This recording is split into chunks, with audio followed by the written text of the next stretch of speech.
You're Sarah. You're Caleb Noble. And what did we talk about today? We talked to Steed Whips and learned about the whips that they're making for riders here. And we also talked to Whitney Bodner, and he talked me through a park harness class. It's pretty interesting. Good stuff. And we also talked to Horse Feathers Equine Facility and learned about their rescue program. It's pretty cool.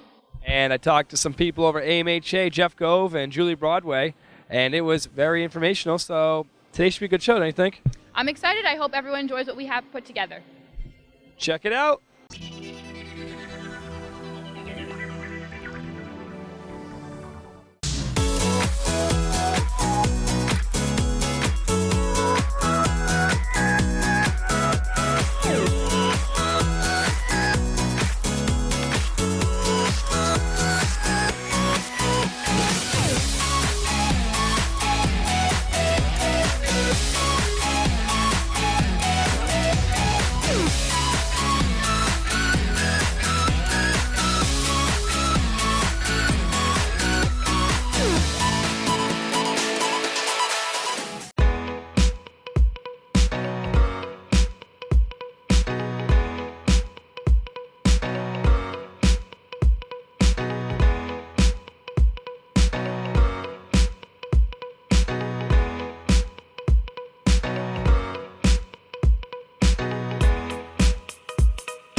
Sarah, it's that time of year again. They have the best performance of the show. It's pretty exciting stuff. I'm super excited, and I'm super excited to see what people are going to vote and put in as the best performance. And then November 15th, we have our yearly Best Performance e-magazine that comes out, and voting starts for the real Best Performance November 15th through December 1st. And then the winner on December 1st will be announced. And how much money are they going to win?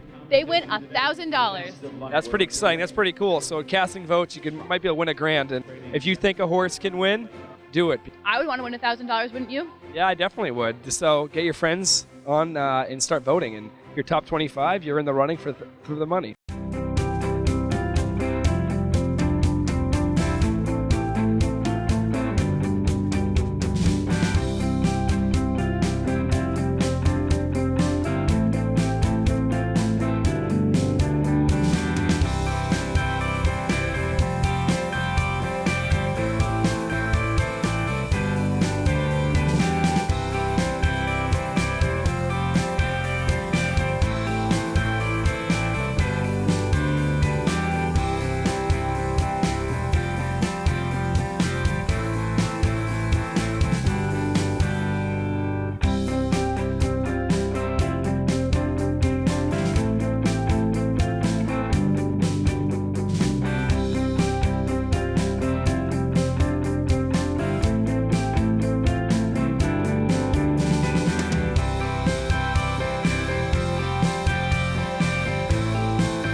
So I'm here with Whitney Bodner of Merry Hill Farm. Welcome to the show.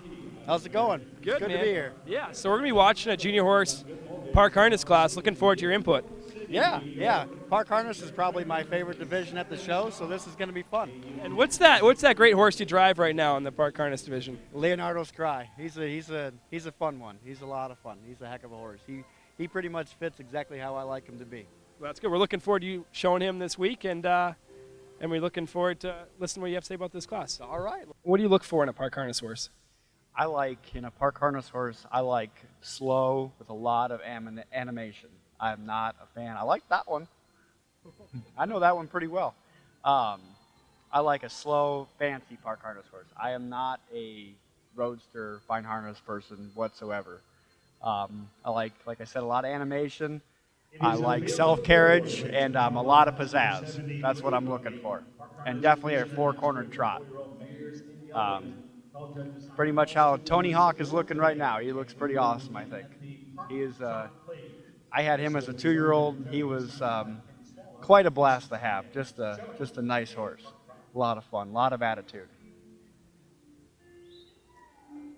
So when you're looking at a young horse, a prospect, what are you looking for if you think it might cut it in the park harness division? A park harness horse, in my opinion, has to be gifted off both ends, and they have to get off the ground quickly. They kind of have to be spring-loaded, I think.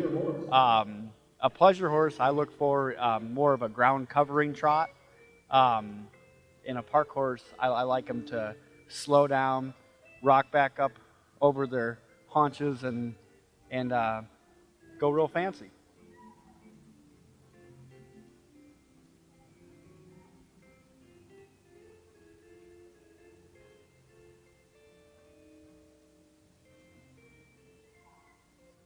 So you said that the park harness division is probably one of your favorite ones. Why is that? I think Morgan's in particular, if you get a good one, I think they fit the division really well.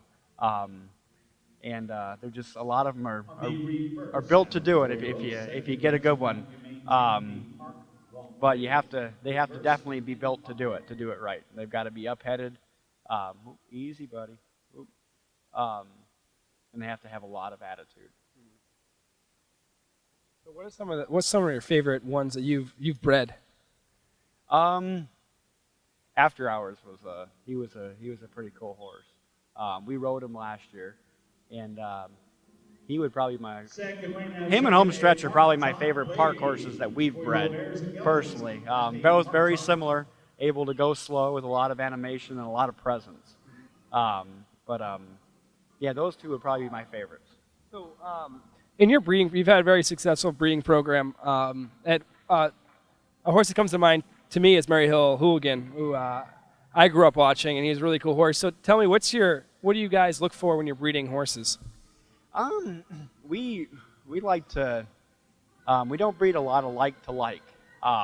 We tend to try to find the best parts of a mare and a stud, and hopefully you get them and you don't get the other parts. But that's what we really look for. We look for a lot of heart, definitely workability, then definitely talent. I'm getting distracted. I'm watching Hawk. But yeah, and size and stretch, because you're breeding horses that you want, but you also have to think about people, they want to ride, and you got to have a horse that's big and stretchy to ride. Yep. So do you have bloodlines you usually stick with, or is it kind of doesn't matter? We've had a lot of luck with Mizrahi. He really seems to throw the type of trot that makes a park harness horse. Yeah, I think he throws probably the most four-cornered trot consistently out of most of the studs out there, and his sons seem to be really doing it too. And I think the Leonardo's Cry horse, he doesn't have any on the ground right now, but he definitely, I think, as far as the ones we have now, he reminds me a lot of Homestretch and Tony Hawk. He's got the same type of presence and get off the ground and a lot of heart. He's a beast. But yeah, we've had a lot of luck with the Mizrahi, and we've had a lot of luck with crossing Mizrahi with Masterpiece or Stage Rage. We like to kind of take the big stretchy frames and put a Mizrahi motor into them, and that seems to really work for us. So Whitney, thank you so much for coming and talking to us. Really appreciate it. Looks like Tony Hawk won, which yes, he did. Yes, he did. I didn't expect any less out of him. He's a great horse, and it's really nice to see Phil driving him, because he definitely loves that horse. I've talked to him, in the past about him, and I think he enjoys every minute of showing that horse.